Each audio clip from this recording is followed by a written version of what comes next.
So I have a lot of favorite possessions. They would be things like books, family heirlooms that include furniture, pottery, and some of the books.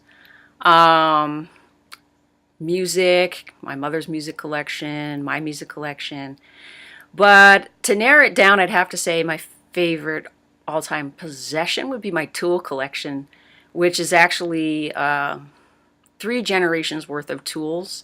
Some owned by my grandmother, Carmelita Hinton, some owned by my aunt, Jean Hinton Rosner, and then some owned by my father, William Hinton, and then some that I purchased on my own for various projects. So, yeah, that's how I would narrow it down. What works of art inspire me? Another difficult question because there's so many works of art that feed into what I do and that I've been inspired by from a very early age. Given that my grandmother had a house full of artwork, a large 200-year-old farmhouse full of artwork, and I used to stay with her every weekend, and I was always staring at all the artwork. um, but I'm going to narrow it down. I have a couple of categories. So in the modern art category, I would say Willem de Kooning, the abstract expressionist Willem de Kooning, would be one of my favorite artists. I don't have a work of his narrowed down, but just his general approach and the sort of dynamic, immediate expression of it and the way he handles the paint. Yes, it's about, expression of concepts, ideas, thematics, but it's also about the paint itself, the quality of the paint, the juiciness of it, the colors merging into one another, and so on and so forth. And just the whole lifestyle. Like, for example, when you read some of his writings, he talks about being a studio painter as a lifestyle in its own. You get up, you're facing a blank canvas, you deal with the blank canvas, you express your emotions on the blank canvas, you grapple with the blank canvas, you turn it around, you turn it the other way while you work on another one. You might have 10 going at the same time. You rotate around, you turn one back over and realize, okay, this painting will be done with just one more stroke of red over here in the upper right. And that's your lifestyle. Like, that is your, what's the word? That's your challenge. Like, that is your challenge. And you can see it in the paint. You can see the struggle inherent in the painting. You can see the sort of life force coming of that grappling with the paint, the composition, the meaning, so on and so forth. Anyway, this is getting very long-winded, but and then that ties into another favorite art form of mine, which really shows up in all of the art that I do, even though it's not that obvious anymore, and that would be traditional Chinese painting. I studied traditional Chinese painting when I was still a teenager, before I actually went to American art schools, and somehow there's a connection for me between traditional Chinese painting and abstract expressionism in the immediacy, in the dynamic contrasts that are inherent in the work, the life force that comes through in the work. So these things are not exclusive of one another. I feel that I like them for similar reasons. Because I studied traditional Chinese painting back in the early 80s when I was a teenager still, and it is such a strict discipline in the way it's taught. It's skill focused.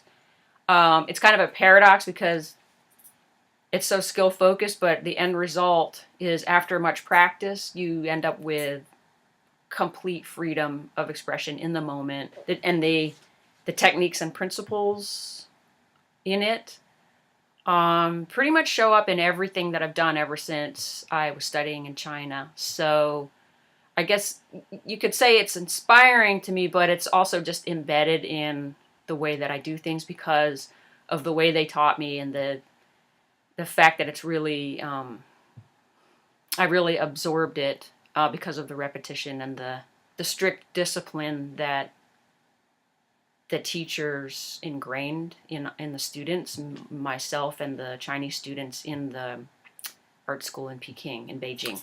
I guess the thing that inspires me the most about traditional Chinese painting is just that raw, organic power and movement in the work, especially of an older master. After practicing the skill for years and years, you can see it's sort of like a meditation in itself. It exudes the power of qi, the life force, or the breath of life. I guess that's what attracts me the most. Upon contemplation, that's what attracts me the most to it. A major light bulb moment for me would be being in the studio and struggling with some aspect of an artwork, whether it be color, thematics, composition, and then having it come to me later as I'm falling asleep when I've stopped my work for that day. So it's a major light bulb moment because it changed my whole perception of the self or myself, because it made me realize that I'm in a collaboration here with something much larger than me. And so it was really the onset of my, I guess you'd call it just awareness of what I call the unseen dimensions, the mysterious unseen dimensions. You could call it the fourth dimension, you could call it the spirit world. Different cultures call it different things, but I'd say that's the number one light bulb moment in my life, and it's still taking place, and I'm still always amazed by it.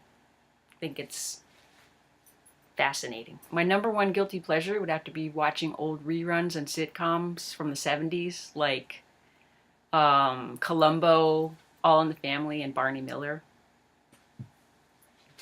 I guess what I'd like to be doing most right now would be building things with my tools in a large barn studio with plenty of space, where I'd have at least 10 projects going on simultaneously.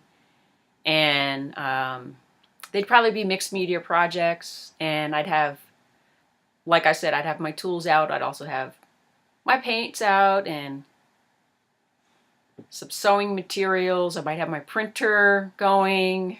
I'd be in heaven. And then I'd be in an environment, maybe out in the woods somewhere, with some acreage where when I get tired of working in the studio or I get stuck, I would just go out. I would just go outside. I'd go swimming, fishing, hiking, camping.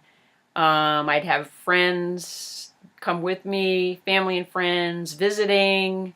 We'd have dances, music, folk dance, square dance, traditional dance, modern, just dance, just dance to some soul music, dance to some rock, dance to some reggae, dance to some world music.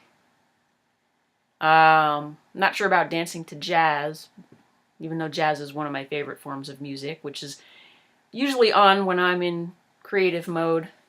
Also, world music is on a lot when I'm in creative mode, which is very danceable. Most of my favorite world music I would consider very danceable. But that's what I would like to be doing. All the above. I know it's a long list, but I guess I just have a hard time narrowing things down sometimes. I love so many things.